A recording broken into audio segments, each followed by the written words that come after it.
Good morning students. उम्मीद करता हूँ कि आप स्वस्थ होंगे, प्रसन्नचित्त होंगे, अच्छे होंगे और पढ़ाई पर ध्यान भी दे रहे होंगे। आज के टॉपिक में इस पाठ का 14वां टॉपिक है विशिष्ट प्रतिरोध या प्रतिरोधकता। विशिष्ट प्रतिरोध को इंग्लिश में स्पेसिफिक रेजिस्टेंस बोलते हैं और प्रतिरोधकता को इंग्लिश में रजिस्टिविटी बोलते हैं। इसकी परिभाषा पेपर में कई बार लिखने आती है, इसलिए ध्यान से सुनिए और समझिए। चालक के भीतर किसी बिंदु पर वैद्युत क्षेत्र की तीव्रता E और धारा घनत्व J के अनुपात को चालक के पदार्थ का विशिष्ट प्रतिरोध या प्रतिरोधकता कहते हैं। इसे रो चिन्ह से दिखाते हैं। प्रतिरोधकता बराबर वैद्युत क्षेत्र की तीव्रता बटे धारा घनत्व। इसका मान चालक के आकार पर निर्भर नहीं करता है, ये चालक के पदार्थ का गुण है। हम E और J के मान रखेंगे, E बराबर B बटे L और J बराबर I बटे A, तब आपका रो बराबर निकल कर आएगा B बटे आई इंटू A बटे L। तो B बटे आई के स्थान पर R रख देंगे तो rho is equal to R A over L। तो यहाँ से अगर हम इसका मात्रक देखेंगे तो R का मात्रक ओम, क्षेत्रफल का मात्रक मीटर स्क्वायर, इसका मीटर, ये कट जाएगा इससे, तो इसका मात्रक निकल कर आता है ओम इंटू मीटर। कई बार एक नंबर के प्रश्न में पूछा जाता है कि विशिष्ट प्रतिरोध या प्रतिरोधकता का मात्रक क्या है, तो बहुत ज़्यादा पूछा जाता है। तो इसका मात्रक है ओम इंटू मीटर। इसका विमीय सूत्र निकाल लेंगे इसी से, M L square M L की पावर 3 टी की पावर -3 ए की पावर -2। तब यहाँ पर आर का मान अगर यहाँ से देखें इससे, तो आर बराबर एम एल बटे एन ई स्क्वायर टाव ए। तो जब यहाँ पर ये रख देंगे तो यहाँ पर रो का एक सूत्र निकल कर आता है, रो बराबर एम बटे एन ई स्क्वायर टाव। तब आप देखते हैं कि ये कांस्टेंट वैल्यू है जिसके बराबर ही आ रहा है। तो प्रतिरोधकता का मान चालक के आकार पर निर्भर नहीं करता, उसकी लंबाई बदल देंगे, क्षेत्रफल बदल देंगे तो प्रतिरोधकता कभी नहीं बदलती। लंबाई बदलने से, क्षेत्रफल बदलने से प्रतिरोध बदलता है, प्रतिरोधकता कभी नहीं बदलती। ये बहुत ही महत्वपूर्ण बात है, इसे ध्यान से सुनिए। लंबाई बदलने से, क्षेत्रफल बदलने से प्रतिरोध बदलता है, प्रतिरोधकता नहीं। प्रतिरोधकता केवल पदार्थ की प्रकृति और ताप पर निर्भर करती है। यदि ताप बदलेगा तो प्रतिरोधकता बदल सकती है। लंबाई और क्षेत्रफल से प्रतिरोधकता नहीं बदलती, केवल प्रतिरोध बदलता है। जैसे कभी कभी आता है पेपर में कि अगर एक तार की लंबाई अगर हम दुगनी कर दें तो उसकी प्रतिरोधकता कितनी बदल जाएगी या चेंज हो जाएगी उसकी, तो आपका उत्तर होगा कि उसकी प्रतिरोधकता पर कोई प्रभाव नहीं पड़ेगा। इसी में 15वां टॉपिक है विशिष्ट चालकता। जैसे प्रतिरोध के बाद हमने चालकता पढ़ाई थी, अब विशिष्ट प्रतिरोध के बाद विशिष्ट चालकता। तो किसी पदार्थ के विशिष्ट प्रतिरोध के व्युत्क्रम मतलब उल्टे को उस पदार्थ की विशिष्ट चालकता कहते हैं। इसे छोटा सिग्मा चिन्ह से दिखाते हैं। ये जो चिन्ह है ये छोटे सिग्मा का है, दिखाते हैं। तो सिग्मा बराबर 1/रो, रो का मान यहाँ पे हमने ऊपर जो पढ़ा है उसका रखने पर तो ये आ जाएगा J बटे ई। तो J equal to sigma E. यहाँ पर इसका मात्रक देखेंगे तो जो विशिष्ट प्रतिरोध का था उसका उल्टा हो जाएगा, पर ओम इंटू पर मीटर। और विमीय सूत्र देखेंगे तो ऊपर वाला सूत्र का उल्टा हो जाएगा। तो ये भी काफ़ी महत्वपूर्ण है। अब आता है 16वां टॉपिक जो महत्वपूर्ण है काफ़ी, इसे थोड़ा ध्यान से समझिए। प्रतिरोध पर ताप का प्रभाव, जो हमने अभी पिछले वीडियो में पढ़ाया था। तो इसमें प्रतिरोध पर ताप के प्रभाव के लिए हमारे पास 4 चीज़ों का प्रतिरोध है। एक धातु के लिए, एक मिश्र धातु के लिए, एक अर्धचालक के लिए और एक है विद्युत अपघट्य के लिए, इलेक्ट्रोलाइट्स के लिए। तो 4 चीज़ों पर हम स्टडी करेंगे यहाँ पर। तो सबसे पहले स्टडी करते हैं हम धातु चालक के लिए।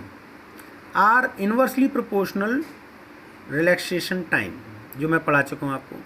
अगर आप ताप बढ़ाएंगे तो इलेक्ट्रॉन जल्दी से टक्कर करेंगे तो टाउ का मान घट जाएगा और टाउ के मान घटने से प्रतिरोध बढ़ जाएगा।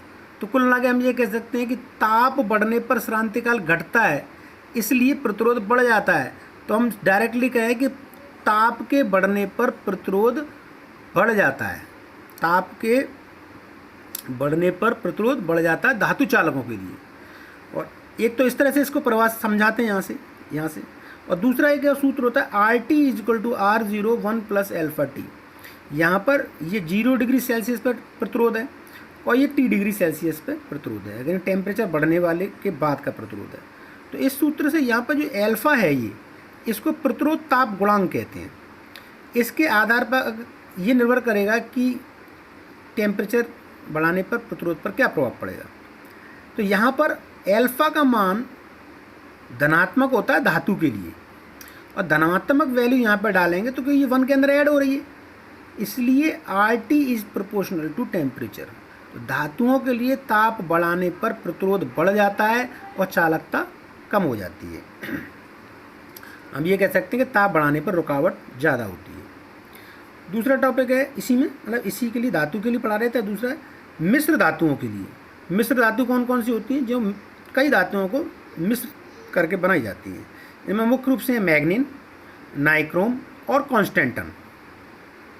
इनके लिए प्रतिरोध ताप गुणांक का जो मान आता है वो नगण्य के बराबर आता है, 0 होता है लगभग। इसलिए ताप बढ़ाने पर या बढ़ने पर प्रतिरोध ना के बराबर बढ़ता है, मतलब कोई प्रभाव नहीं पड़ता है।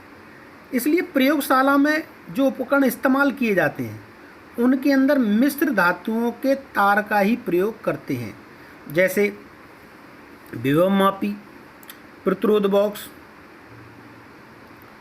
पोस्ट ऑफिस बॉक्स के अंदर जिन तारों का प्रयोग किया जाता है वो मैग्नीन, नाइक्रोम या कॉन्स्टेंटन के होते हैं। कभी कभी पेपर में पूछा जाता है कि प्रयोगशाला उपकरणों में मिश्र धातु के तार का प्रयोग क्यों करते हैं, तो आप कह सकते हैं कि ताप बढ़ने पर या तार को रगड़ने पर, किसी काम सफ़ा करने पर उसके प्रतिरोध पर कोई प्रभाव न पड़े, इसलिए मिश्र धातु के तारों का प्रयोग प्रयोगशाला उपकरणों में किया जाता है।